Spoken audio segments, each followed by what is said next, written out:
शर्म आनी चाहिए अमिताभ बच्चन जी। आपको एफआईआर ही नहीं, आपको अरेस्ट होना होगा, आपको जनता से माफी मांगनी होगी इस करतूत के लिए। आपकी सोच बहुत गिर चुकी है कि आप टीआरपी के लिए धर्म को गिरा रहे हो, आप टीआरपी के लिए देश को गिरा रहे हो, आप टीआरपी के लिए देश के गद्दारों को उन पे क्वेश्चन पुट अप कर रहे हो। इन्होंने कन्हैया कुमार को मुझे नहीं पता क्या बना दिया है। कन्हैया कुमार की छवि वो दीपिका पादुकोण, कल की आई 2 कौड़ी की लड़की, वो जाती है जेएनयू में और वहां जाके नारे लगवाती है उनके साथ में। और वो जो एक एसिड अटैक वाली लड़की है, उसकी जितनी भी छवि हमारी थी, हमारे दिल में जितना भी इमोशंस थे उसको लेके, उन्होंने वो सब छोड़ के जेएनयू में जाके उनकी भी छवि एक तरह से गिराई है। आपके पति जेल जाएंगे, अभी जेल गए कहाँ हैं? आपके पति ने ऐसी ऐसी हरकतें करी हैं केबीसी में, आप ऐसे ऐसे क्वेश्चन पुट अप कर रहे हैं। आप केबीसी एक कहते हैं ना, हम उसकी इमेज बहुत अलग थी कि कौन बनेगा करोड़पति है। भैया आप केबीसी कौन बनेगा करोड़पति नहीं है, वो कौन बनेगा भिखारी पति है, रोडपति हो गया है। अब ये एजेंडा ये रोडपति करोड़पति बनने का नहीं है, अब ये रोडपति बनने का हो गया है। आपके शो में मैडम कुछ दिन बाद, अभी 2-4 लोग तो जा रहे हैं, कुछ दिन बाद वो भी नहीं जाएंगे, क्योंकि आप ऐसी हरकतें कर करके बदनाम हो रहे हैं। खुद ही आप खुद बदनाम कर रहे हैं बॉलीवुड को, हम लोग बदनाम नहीं कर रहे हैं। केबीसी में जिस तरीके से एक एजेंडा चलाया जाता है, और एजेंडे में आपने देखा होगा कि अमिताभ बच्चन ने जो मनुस्मृति को लेकर जो सवाल पूछा था, उसके बाद उनके ऊपर एफआईआर दर्ज हो गई है। हाँ बिल्कुल, ये बहुत बड़ा एक सही कदम है हमारे देश की जनता से, या मैं कहूँ कि बॉलीवुड के लिए जो ये कदम उठाया गया कि अमिताभ बच्चन जैसा जो छवि अपनी दिखा के बैठा हुआ था ना कि मैं एक बहुत बड़ा बिग बी हूँ, मैं बहुत बड़ा एक कलाकार हूँ, मैं बहुत बड़ा इंस्पिरेशन हूँ लोगों के लिए, तो ये बहुत बड़ा एक हमारे लिए एक बहुत उम्मीद वाला एक सपोर्ट है कि भाई इस पर एफआईआर होनी बहुत ज़रूरी थी, क्योंकि इनके जो हाथ हैं, इनके जो कदम है बहुत ज़्यादा बाहर निकल चुके हैं। तो ऐसे लोगों को सबक सिखाना बहुत ज़रूरी हो गया है कि आप कोई बिग बी नहीं हो। आप बिग बी उस टाइम पे हुआ करते थे जिस टाइम पे आपकी छवि हमारी नज़रों में और हमारे देश की जनता की नज़रों में बहुत अच्छी हुआ करती थी। लेकिन जब से ये सुशांत सिंह मर्डर केस हुआ है और आप लोगों ने अपनी औकात दिखाई है, जब से आप लोग, आपकी जो बीवी है वो जो थाली में छेद बोलने वाली बातें करती है, तो आपकी थाली, आपकी पूरी फैमिली की थाली में बहुत सारे छेद हैं अमिताभ बच्चन जी। तो जो कि हमारे देश की जनता ने दिखा दिया है कि आपके फर्स्टली केबीसी को बॉयकॉट करके, और जो जितने भी आपकी मूवीज़ हैं, जितने भी आपके सीरियल, जितने भी आप ऐड ही आप क्यों ना करें, हम लोग उनको किसी को नहीं देखने वाले। हम आपको पूरी तरह से बॉयकॉट करने वाले हैं, और आप पे एफआईआर तो क्या, आपको अरेस्ट भी होना होगा, और आपको पनिशमेंट भी इस चीज़ की मिलेगी कि हमारे हिंदू धर्म के साथ में, हमारे हिंदू भगवत गीता हो या फिर मैं कहूँ कोई भी हमारे ग्रंथ हो, उसकी आप रेस्पेक्ट तो करने से रहे, आप उसकी बेइज्जती करें, उस पर क्वेश्चन पुट अप करके आप उन ग्रंथियों को जलाने की बातें करते हैं, तो आपके बोलने पे, आपके उस सीरियल पे, आप पे धब्बा, आप एक कालिक हो देश की जनता पे, ठीक है, जो आप पैदा हुए इस देश में, तो आपको शर्म आनी चाहिए कि आप हिंदुस्तानी होकर आप उस तरह की एक इमेज दिखाने की जगह आप गंदी इमेज प्रस्तुत करें हमारे धर्म की। तो आप पे ना लानत होनी चाहिए, आपको मीडिया के सामने आके देशवासियों से माफ़ी मांगनी चाहिए, जिसके लिए आपको शर्मिंदा होना चाहिए, और आप माफ़ी मांगे बहुत जल्दी, आपको मजबूर होना पड़ेगा इसके लिए। ये भी बात है कि एक तरफ ये धर्म को लेकर बातें इस तरह की करते हैं, और आपने देखा होगा कि इससे पहले कन्हैया कुमार को लेकर भी क्वेश्चन पूछा जाता है। क्या और लीडर्स नहीं बचे पूछने के लिए क्वेश्चन? हाँ, इन्होंने कन्हैया कुमार को मुझे नहीं पता क्या बना दिया है। कन्हैया कुमार की छवि वो दीपिका पादुकोण, कल की आई 2 कौड़ी की लड़की, वो जाती है जेएनयू में और वहाँ जाके नारे लगवाती है उनके साथ में। और वो जो एक एसिड अटैक वाली लड़की है, उसकी जितनी भी छवि हमारी थी, हमारे दिल में जितना भी इमोशंस थे उसको लेके, उन्होंने वो सब छोड़ के जेएनयू में जाके उनकी भी छवि एक तरह से गिराई है। उस मूवी के थ्रू जो स्टोरी हमारे तक आ रही थी, देश की जनता के पास आने वाली है, या उसके लिए जो हमारे इमोशनल सेंटिमेंटल्स बनने वाले थे, लेकिन उन्होंने जेएनयू में जाके जो कांड किया है वो बिल्कुल ही अलग हमारा चला गया। उस मूवी को हमने बॉयकॉट करना पड़ा मजबूरी में। हमें उस लड़की से कोई गिला शिकवा नहीं है, लेकिन हमें दीपिका पादुकोण जैसी औरत से गिला शिकवा है, क्योंकि वो जेएनयू में जाती क्यों है। जब जेएनयू में देश विरोधी नारे लगते हैं, आतंकवाद फैलाए जाते हैं, वहाँ के स्टूडेंट्स को कुछ आता तो है नहीं। वहाँ के स्टूडेंट्स हमेशा देश विरोधी नारे लगाते हैं, हमेशा उनके जो हमारे देश के झंडे के बारे में जो उनके विचार हैं, हमारे देश के कपड़ों उनके उसके बारे में विचार है, हम उनके बिल्कुल ही अलग विचार हैं। तो हम लोग को उस पर जाना ही नहीं चाहिए। सेम अमिताभ बच्चन का भी यही है। आप केबीसी जैसे सीरियल में, शो में आप ऐसे क्वेश्चन, ऐसे नेता जो कि नेता कहलाने लायक नहीं है, पहली बात, वो हमेशा जब भी उसका स्पीच होता है, जब भी उसके कुछ भी मैं कहूँ कोई भी भाषण उसका होता है, वो हमेशा देश विरोधी बातें करता है, हमेशा वो देश के गिराने की एक सोच रखता है। एक उसकी जो बातें होती हैं, उसकी बातों में ही एक ये होता है कि भाई हम हिंदुस्तानी मैं हूँ नहीं, मैं हिंदुस्तान के खिलाफ ही रहूँगा, मैं हिंदुस्तानी में दंगे ही फैलाऊंगा, मैं हिंदुस्तान की जनता को भड़काऊंगा ही। तो आप ऐसे नेता के बारे में, ऐसे लड़के के बारे में आप इस तरह के क्वेश्चन को पुट कैसे कर सकते हैं? आप उस तरह के क्वेश्चन पूछ ही क्यों रहे केबीसी में? जबकि केबीसी को ये माना जाता, केबीसी की जो हमारी जो सोच थी केबीसी के बारे में कि गरीब लोगों को वहाँ पे जाके क्वेश्चन आंसर देते हैं वो लोग, उनके पास जिसके पास पैसे की नीड होती है वो लोग अमीर हो जाते हैं, जो भी है, ठीक है। लेकिन अब ऐसा नहीं है, आप चाहे अमीर हो चाहे गरीब हो, आप एक कहते हैं ना, आप टीआरपी बटोरने के लिए कुछ भी एजेंडा चला रहे हो, ठीक है। आपकी सोच बहुत गिर चुकी है कि आप टीआरपी के लिए धन को गिरा रहे हो, आप टीआरपी के लिए देश को गिरा रहे हो, आप टीआरपी के लिए देश के गद्दारों को उन पे क्वेश्चन पुट अप कर रहे हो। तो आपको शर्म आनी चाहिए अमिताभ बच्चन जी।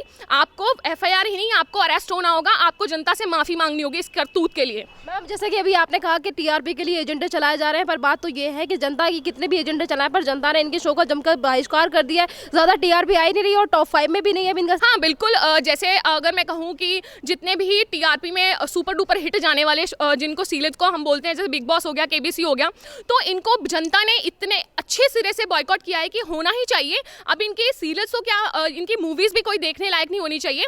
आप इनके मूवीज़ क्या, सीरियल क्या, आप इनको ही मत देखो। मैं तो कहती हूँ कि आप अमिताभ बच्चन को भूल जाओ कि अमिताभ बच्चन कोई बिग बी था या कोई एक बड़ा नेता था, कलाकार था, या कोई किसी भी कलाकार का बेटा था, या उसका इनका नाम था, बहुत बड़ी बड़ी पुस्तकों के एक कवि के रूप में जाने जाते थे।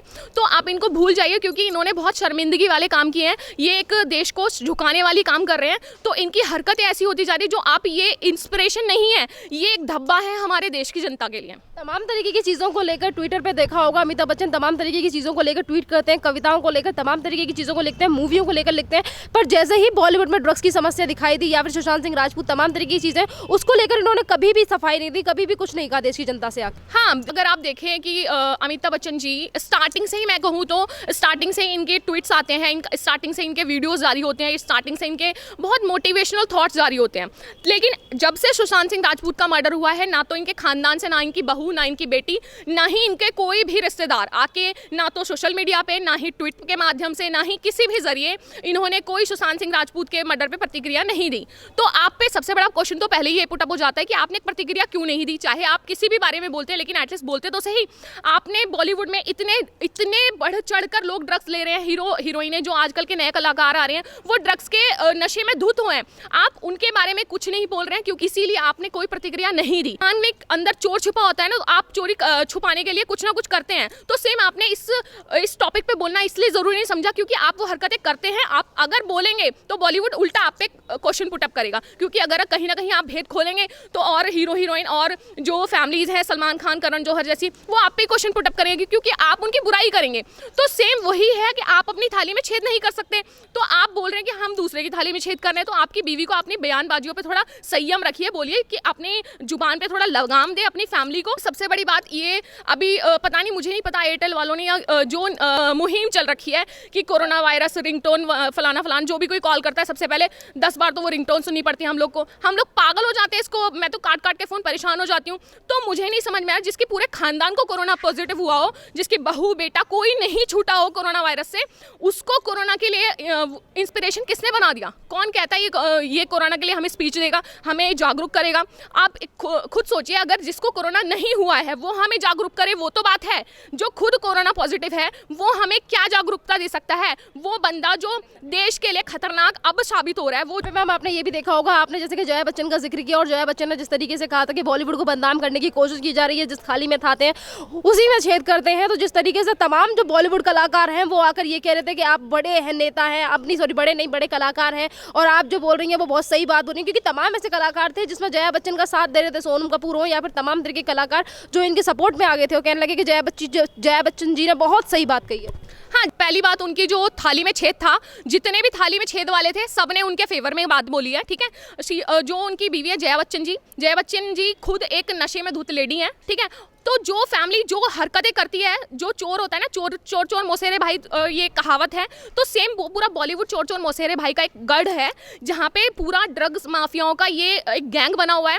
तो हर कोई उसी को सपोर्ट करेगा जो उसके फेवर में बात करेगा। तो जब ये लोग, सोनम कपूर हो, करीना कपूर हो, चाहे करिश्मा कपूर, कोई भी हीरोइन हो, कोई भी चाहे आप नए कलाकार ले लो, कोई भी सैफ अली खान की बेटी है, ठीक है, सब ये लोग सब देते हैं तो सब उसी के फेवर में बात करेंगे कि हाँ आपने बहुत अच्छा कमेंट किया, आपने बहुत अच्छा बोला बॉलीवुड के बारे में कि बॉलीवुड को बदनाम कर रहे हैं, ये कर रहे हैं। अबे जनता की आंखें में पट्टी नहीं बंधी हुई है, जनता मूर्ख नहीं है। आप जनता अगर आपको जमीन से गिरा के आपको उठा सकती है, आपको नीचे भी ला सकती है वो जनता, तो जनता पागल नहीं है। आपको जो देख रही है, हमें सच और सच्चाई और जो झूठ बोलता है हमें सब कुछ पता है, ठीक है, क्या गलत हो रहा है क्या सही हो रहा है हमें सब पता है। सुशांत सिंह राजपूत की मर्डर है या हत्या है या सुसाइड है हमें वो भी पता है। तो क्या किसकी थाली में छेद और किसकी थाली में छेद नहीं है वो बहुत अच्छे से जनता जानती है, मुझे बताने की जरूरत नहीं है। यही जनता आपके मुंह पे आएगी कि आप सोच नहीं सकते हैं। और मैम यहाँ पे ये भी सवाल है कि जिस तरीके से जया बच्चन ने ये कहा था कि बॉलीवुड की थाली में छेद करने की कोशिश की जा रही है, तमाम तरीके की चीज़ें अब तो सामने आ चुकी हैं। बॉलीवुड में भी आप जानते हो कि तमाम तरीके की चीज़ें निकल कर सामने आ रही हैं। बड़े बड़े कलाकार हों, उनके भी नाम ड्रग्स के पैटर्न कार्टेल में सामने आ रहे हैं कि किस तरीके से ये ड्रग्स की तस्करी करते हैं और खुद कंज्यूम भी करते हैं। तो फिर उसके बाद सफाई देने क्यों नहीं आते बिग बी और ये कहते हैं कि जो मेरी बीवी के द्वारा दिया गया जो संसद में बयान था वो गलत था।